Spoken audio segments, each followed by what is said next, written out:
নারায়ণগঞ্জের ফতুল্লায় ১১ বছর বয়সী হোসাইনকে হত্যার ঘটনায় ৬ জনকে গ্রেপ্তার করেছে পুলিশ।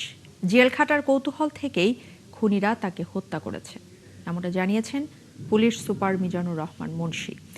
সোমবার সংবাদ সম্মেলনে পুলিশ সুপার এই তথ্য জানান। তিনি বলেন, ১৮ এপ্রিল হোসাইনকে লোভ দেখিয়ে তারা ইদ্রাকপুরের ওই পরিত্যক্ত বাড়িতে নিয়ে যায়। পরে সবাই মিলে হত্যার পর মৃতদেহ ফেলে পালিয়ে যায়। ২৩ এপ্রিল বিকেলে ওই বাড়ি থেকে হোসাইনের মৃতদেহ উদ্ধার হয়। ঘটনার পরপরই পুলিশ প্রথমে ইয়াসিনকে গ্রেপ্তার করে, পরে তার দেয়া তথ্যে বাকিদের গ্রেপ্তার করা হয়। এর মধ্যে মামলার ১ নম্বর আসামি ইয়াসিন জানিয়েছেন, জেল জীবনের অভিজ্ঞতা নিতেই ইয়াসিনকে হত্যা করা হয়েছে।